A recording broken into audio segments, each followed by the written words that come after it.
नमस्कार मित्रों, हम संस्कृत व्याकरण का अध्ययन कर रहे हैं। इस वीडियो में हम प्रत्याहार का अध्ययन करेंगे। प्रत्याहार माहेश्वर सूत्रों के आधार पर विभिन्न प्रत्याहारों का निर्माण किया जा सकता है। प्रत्याहार दो वर्णों से बनता है, जैसे अच, इक, यड़, अल, हल इत्यादि। प्रत्याहारों में आदि वर्ण से लेकर अंतिम वर्ण के मध्य आने वाले सभी वर्णों की गणना की जाती है। प्रत्याहार के अंतर्गत आदि वर्ण तो परिगणित होता है, किंतु अंतिम वर्ण को छोड़ दिया जाता है। अब देखते हैं ये कैसे होता है। अब हम इसे समझते हैं। जैसे देखिए, जैसे ये अच है, अच, तो अच प्रत्याहार में क्या होगा कि यहाँ प्रत्याहार के देखिए आदि वर्ण ए का परिगणन किया गया, देखिए, तथा अंतिम वर्ण च को छोड़ दिया गया। देखिए इसमें च नहीं लगाया गया है।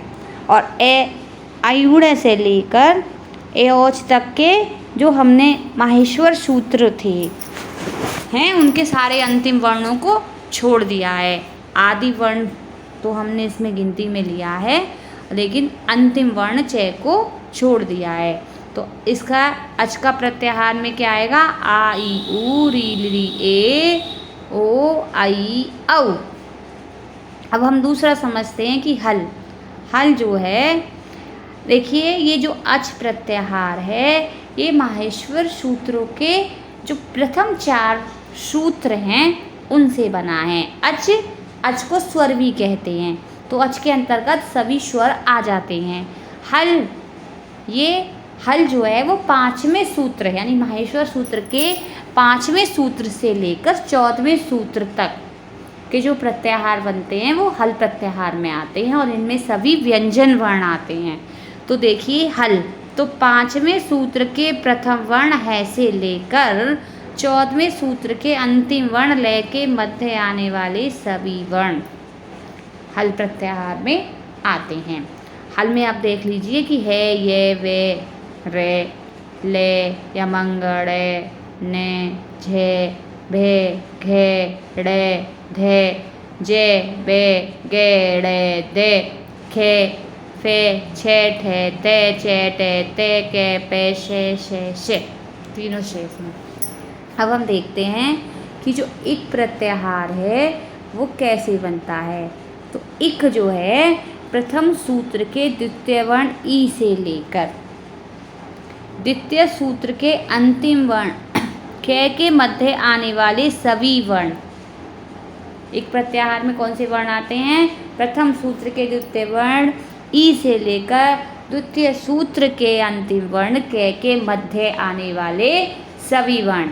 इसमें भी एक ई जो है प्रथम जो वर्ण है, आदि वर्ण ई का परिगणन हुआ है, लेकिन कै जो है अंतिम वर्ण को छोड़ दिया गया है, और आदि वर्ण और अंतिम वर्ण के मध्य जो वर्ण हैं सभी आ गए हैं उसमें। अब देखते हैं अक प्रत्याहार। तो प्रथम सूत्र के प्रथम वर्ण आ से लेकर द्वितीय सूत्र के अंतिम वर्ण का के मध्य आने वाले सभी वर्ण, जैसे आ, ई, उ, री तथा लिरी। झल, झल है अष्टम सूत्र के प्रथम वर्ण झ से लेकर 14वें सूत्र के अंतिम वर्ण लय के मध्य आने वाले सभी वर्ण झल के अंतर्गत आते हैं। अब हम देखते हैं आगे, ये इसके हमने देखिए ये सारे वर्ण झल में आते हैं, झ से लेकर हल सूत्रों के अंतर्गत वाले। अब देखते हैं यण। यण जो है वो पंचम सूत्र के द्वितीय वर्ण य से लेकर षष्ठ सूत्र के अंतिम वर्ण ड़ के मध्य आने वाले सभी वर्ण। तो पंचम सूत्र है वरट और षष्ठ सूत्र है लड़। तो पंचम सूत्र के द्वितीय वर्ण यानी य से लेकर और ड़ के मध्य आने वाले सभी वर्ण तो है ये, वे, रे तथा ले। यण प्रत्याहार में कौन कौन से वर्ण आते हैं? ये, वे, रे तथा ले। संधि आदि के नियमों को समझने के लिए भी प्रत्याहार का ज्ञान अत्यंत आवश्यक है। अब हम देखते हैं वर्ण कितने प्रकार के होते हैं।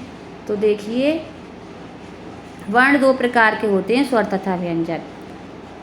और स्वर को अच भी कहते हैं। तो जो वर्ण किसी अन्य वर्ण की सहायता के बिना ही बोले जाते हैं उन्हें स्वर कहते हैं। यानी जो स्वर हैं उनमें किसी अन्य वर्ण की सहायता की आवश्यकता नहीं होती। स्वर के भेद होते हैं। तो स्वर 3 प्रकार के होते हैं, ह्रस्व, दीर्घ तथा प्लुत।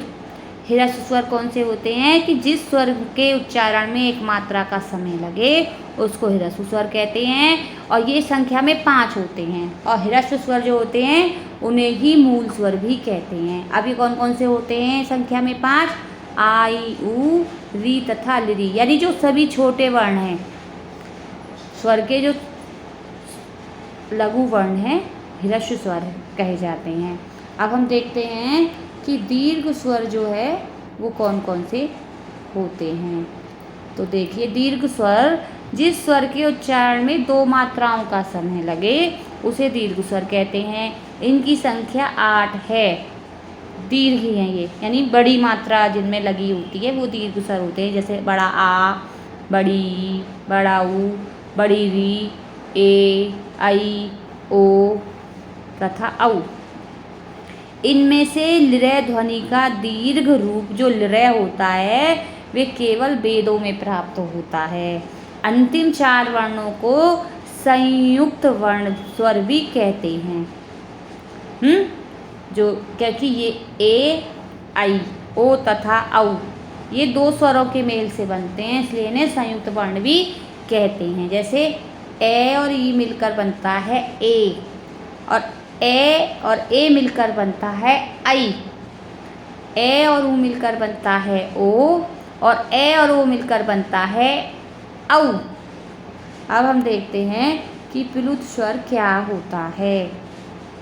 प्लुत स्वर जिस स्वर के उच्चारण में 3 या उससे अधिक मात्राओं का समय लगे उसे प्लुत स्वर कहते हैं। यानी जब जब किसी व्यक्ति को दूर से पुकारते हैं तो संबोधन पद के अंतिम वर्णों को 3 मात्रा का समय लगाकर बोलते हैं, उसे ही प्लुत स्वर कहते हैं। लिपि में प्लुत स्वर को 3 की संख्या से दिखाया जाता है।